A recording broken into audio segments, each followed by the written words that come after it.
welcome. Happy Monday. We are excited. We are excited to talk to you tonight about how to spot financial scams. I know financial scams get more and more complicated and more sophisticated every single year. And so because of that, because people who are trying to scam innocent people, they get more and more clever, more and more creative in how they do things.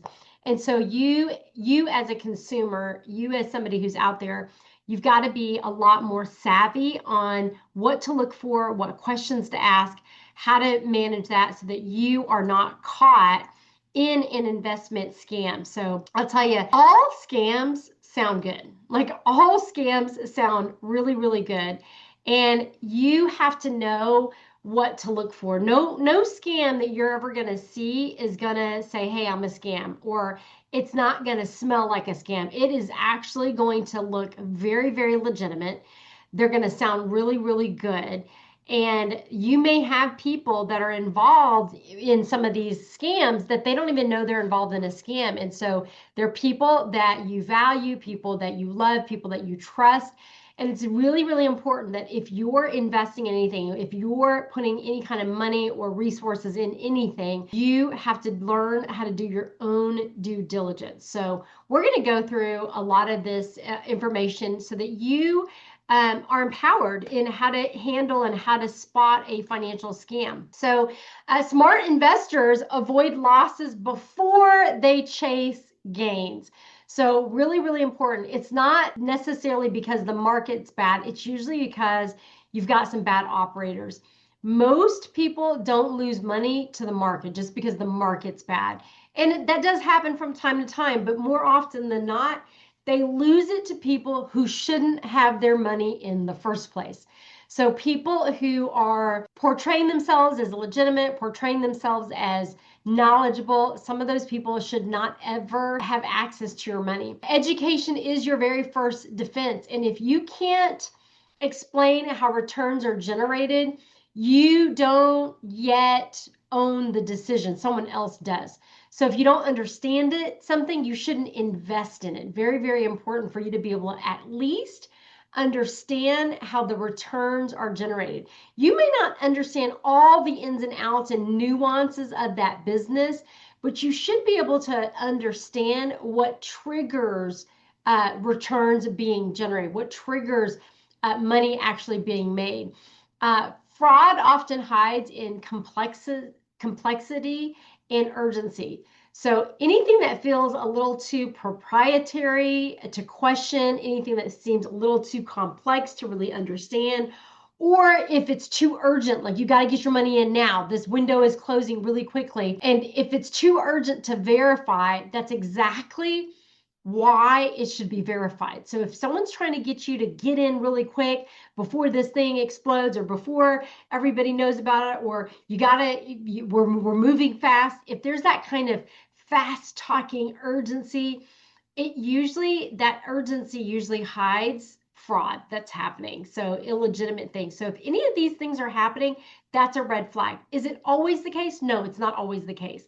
But that's a good indicator for you to say, you know what, I need to tap on the brakes a minute. I need to ask a few more questions. I need to double check something. Now, here's the legal standard that defines a security. So a security is actually like a stock, a bond, things like that, trust, those are securities.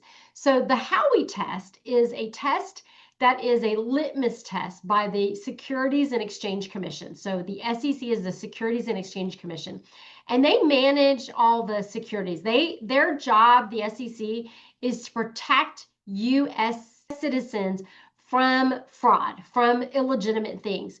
And so there are 4 prongs to the Howey test. So a security is any investment contract, including stocks, bonds, fund interests, and many opportunities that don't necessarily call themselves securities. So you've got to start thinking like the SEC even before you think like an investor. So you want to look and see, is the opportunity legitimate before you even look and see, is the opportunity worthwhile? So very important that you understand the legitimacy of the opportunity before you even look and see if it's going to make you any money. So if all four prongs are present, then it's an investment contract and must comply with U.S. securities laws. So here are the prongs. So one, the first prong is it's got to be an investment of money. And it doesn't necessarily have to be money. We're going to go in that, but it's got to be some kind of investment. The second prong is that there's common enterprise, meaning the funds are pulled together, investors rise and fall as one entity all together. And the third prong is that there's an expectation of profits, so returns or passive income or appreciation, any of that is promised. And for the efforts of others. Success depends on a sponsor, an operator, or some kind of team. So if you have all four, then it's a security, and it needs to comply with laws and regulations of the SEC or be registered by the SEC. So we're going to break these all down individually. So prong number one, has the investor contributed something of value? And this is a lot broader than just money. It doesn't have to be actual money. It could be money. It could be actual cash. It could be cryptocurrency, which is a form of money, digital money. It could be property. It could be services. It could be anything of value. So if people are contributing something of value, this prong is met. So that's hey, maybe this is the case. I need to do this. So the second prong is common enterprise. Are the funds pooled? Do investors share the same fortunes? Meaning, most pool investment structures meet this prong very, very easily because that's how people do things. They raise money together. And so do many opportunities that don't look like funds on the surface. So you have pooled capital. So money being combined from multiple investors, shared outcomes, investors rise and fall all together. And they're tied to an operator. So your return depends on the sponsor's performance. So you can ask yourself, are my funds being combined with other investors? If the answer is yes, then you got to check and keep going. Okay. Prong number three, there's an expectation of profits. Is the investor sold on a return? Which all scams have this for sure, because otherwise it wouldn't be a scam. It's always a pitch inside of profits or passive income or appreciation. This is almost always, I would say 99.99% of the time satisfied because they're promising some kind of projected returns. It's usually about passive income. It's all so simple. You don't have to do anything. And appreciation or growth is the goal. So if the profits are highlighted, this prong is likely met, which for most financial scams, this is number one. Otherwise, people wouldn't get involved. It's almost always a promise of some upside return. Prong number four is that it's based on the efforts of others. So who actually does the work to earn the return? If success depends on a sponsor, an operator, or a management team, rather than your own efforts, this prong is met. So if all you're doing is contributing something of value, someone else does something and supposedly you get a return or you get growth or you get something in return, this prong is met. So a passive investor means that you contribute capital and you wait. Someone else makes all the operating decisions, okay? An active participant, when this prong is not met, is you're doing the actual operating work. You're not just allocating capital and waiting. You're doing something in there. So relying on someone else, then this element is satisfied. If you're not doing anything, then that is satisfied. So if all four prongs are met, it's a security. It doesn't mean that it's illegal, okay? It just means that this opportunity or this financial situation or this financial proposition is now a security, and it has to either hit one of two paths. So one, they need to be registered with the SEC, which is a full public registration. This is a standard route for public offerings sold in the general public. So this is like a stock or a bond, something like that. Those are registered with the SEC. The second path, if someone's raising money, is they've got to operate under an exemption.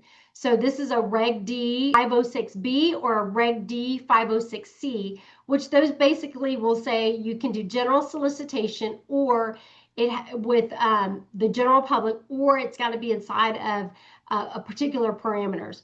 Or they have a Reg CF, which is a registered crowd fund, or a Reg A, which I can't remember what a Reg A is, but regardless, they have to have one of these types of exemptions that they've registered through the SEC, and they've gotten that exemption.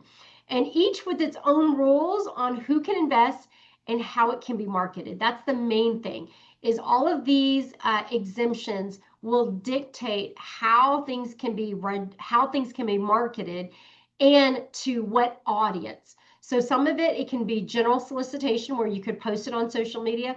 Some of it is private with people that they actually have to know. Some of it is for anybody and everybody. Some of it is for only people who are considered accredited investors, which means they make a certain dollar amount or they have a certain net worth, which is very high, okay?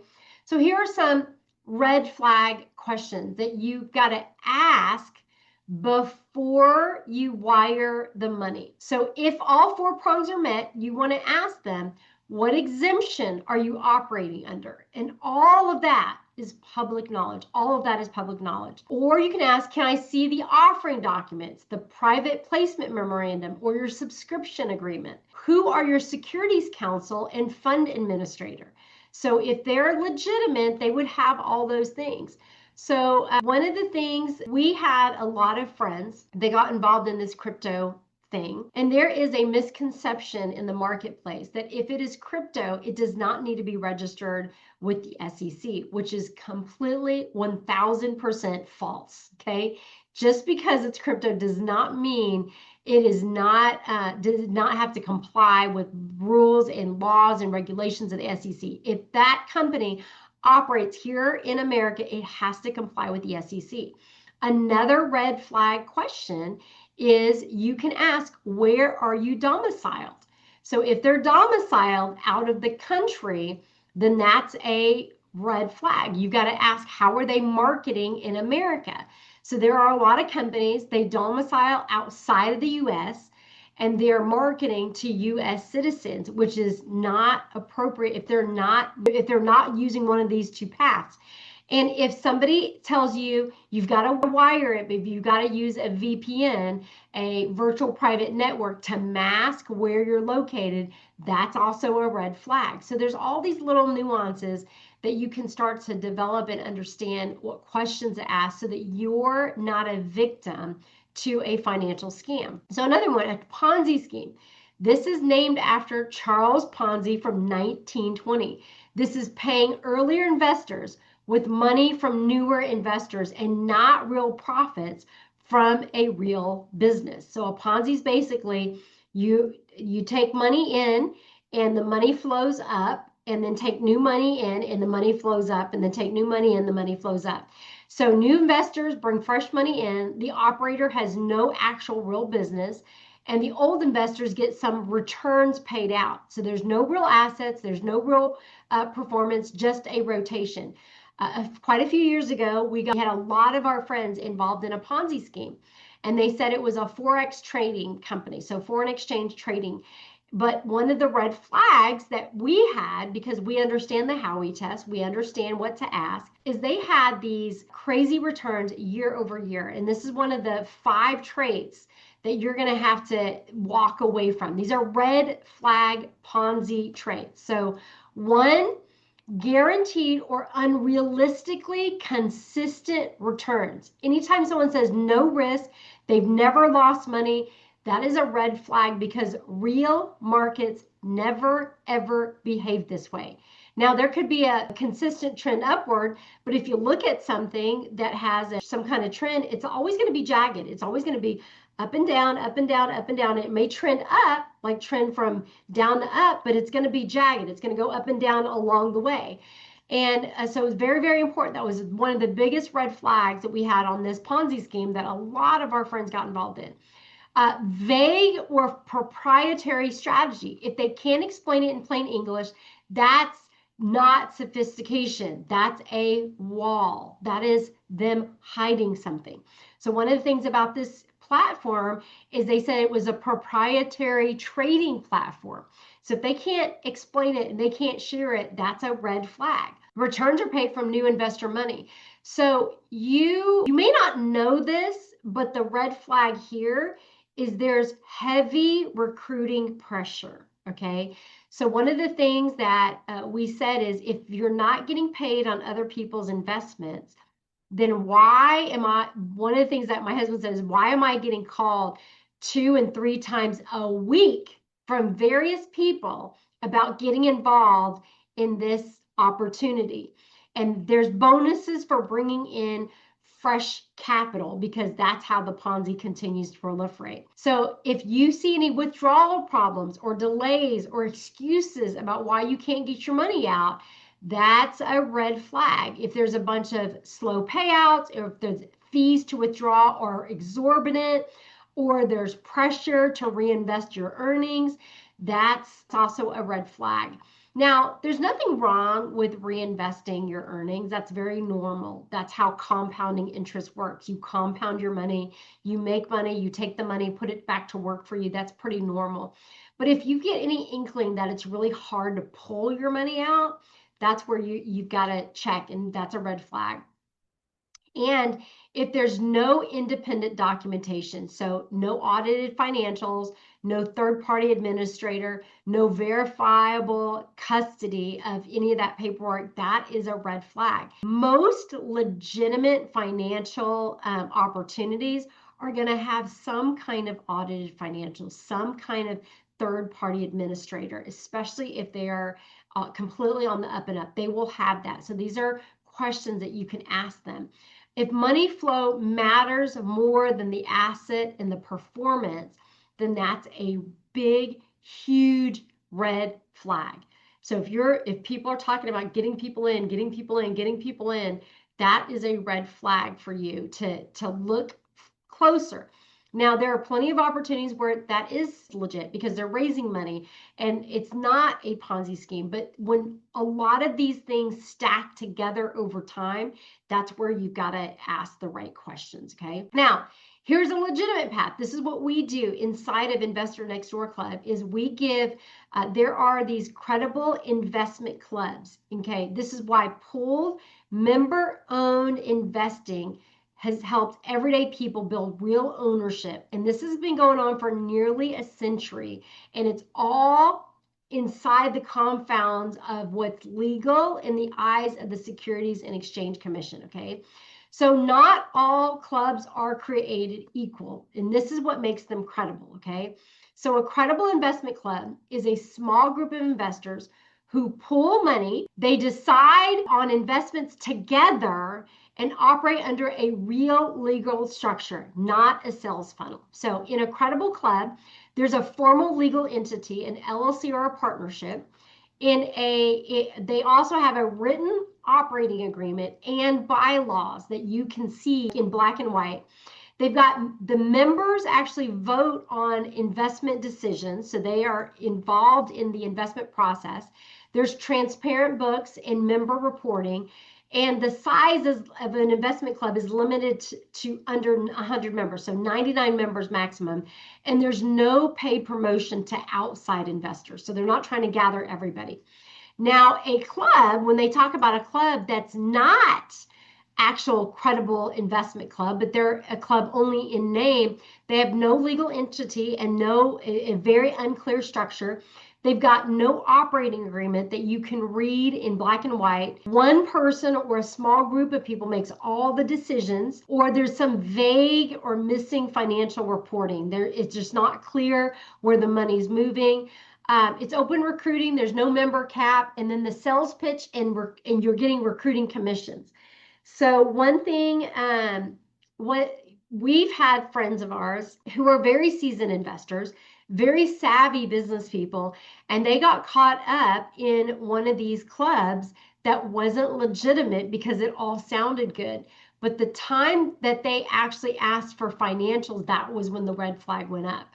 But unfortunately, that went up far too late. Their money had already been wired. They'd already submitted their money, and that money was already well and gone and spent. The first thing they could have done was really looked at the operating agreement and look to see who makes all the decisions. Those are some red flags to see if this is a legitimate club or not. So things that you can ask. Now, a recognized regulated structure is what makes a good investment club. So investment clubs are a long-standing documented structure. The SEC has published specific guidelines on how they're supposed to be run, how they're formed, and how they are supposed to operate. And there's no work around it. There's an actual way that they have to conduct business. So 1898 was the very first investment club right here in Texas. And they've got to have 99 members or less to be an actual investment club. And the Securities and Exchange Commission, the SEC, they've published an investor bulletin on investment clubs, and including when they are and when they aren't a security. So very, very important. So how investment clubs stay outside of securities registrations is that because the members actually participate in investment decisions. So that fails the Howey Test of efforts of others prong, okay? The club is closed and not publicly marketed, and the structure stays within SEC guidance. So very, very important that you understand that all of that is in black and white. And when you get involved in an investment club, you know clearly how it's run, how it's set up, the structure, and the bylaws. Okay. Now, what's great about investment clubs, why we use investment clubs to help our members and everyday people have actual fractional ownership of real estate, is because it's the easiest path to ownership. So everyday investors, they get completely priced out of the deals that build real wealth. So if you really want to invest in real estate, you've got to have a minimum of $25,000, $50,000. I've seen some that it's $100,000 to get involved. So with an investment club, the pooled capital makes those kind of opportunities accessible to everyday people. So usually if you had involved in a deal that was $150,000 minimum, you split that across 50 members in an investment club, then everyone's only investing $3,000. That's now a deal that they can invest in. Imagine being able to invest in a data center, or invest in an assisted living facility, or invest in a multi-family complex. You probably couldn't do that on your own, but you could do that inside of an investment club. You also have shared due diligence. So members all bring different skill sets. So they have real estate or finance or law, and you get to review deals together. So every single member in the investment club reviews the deals that are presented to the club, and every club member gets to vote on which deals they participate in as a club. So it's a really great opportunity to be really involved in the decision making without having to have actual making all the decisions by yourself. And then you've got better deal flow in an investment club. So sponsor takes pooled capital groups more seriously. So members see opportunities individuals never see. So a sponsor is the person who is managing the actual asset, managing the property, managing the deal that they're putting together. And when they see a group, a pooled capital group, like an investment club, they're going to take that more seriously than a single investor. Why? Because they understand that pooled group has done all the setup of everything they need as an entity, as a pooled investment club, to be able to invest without having all the headaches of some of these individual investors that may or may not have experience. So that's what being an investment club gives you. It gives you credibility. It gives you access to things that you wouldn't normally have access to and normally wouldn't have credibility for.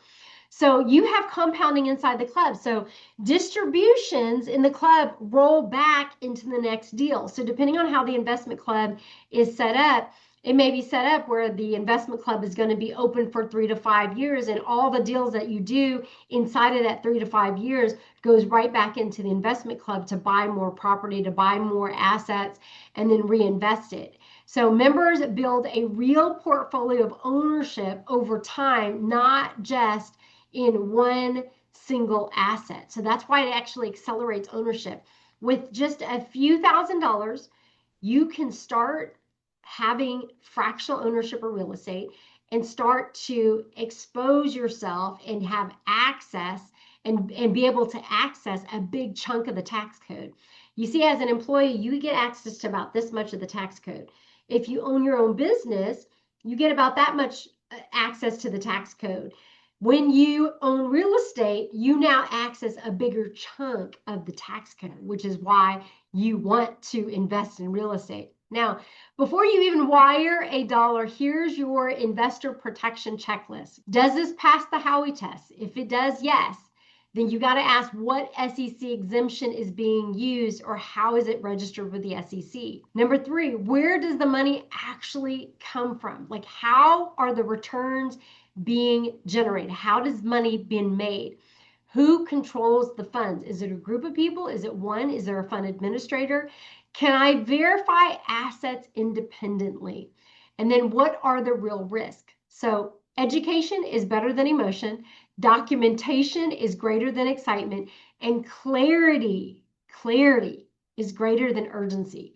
So smart investing isn't about getting rich fast. It's about not getting wiped out first. So these are the kinds of things that we teach inside of Investor Next Door Club. And membership really is, inside of our club, is really the key that unlocks access. So we have 4 distinct pillars in Investor Next Door Club. If you ever want to find out more about it, we've got a community where people are talking about the rules around the game of money and strategies that you can implement on how to win. We've got education that's real-time, pertinent to today's market, and it's real training with real people, real operators. You've got deal access. Once you get involved with us, you now have the ability to access investing opportunities with just thousands of dollars instead of needing tens of thousands or hundreds of thousands of dollars.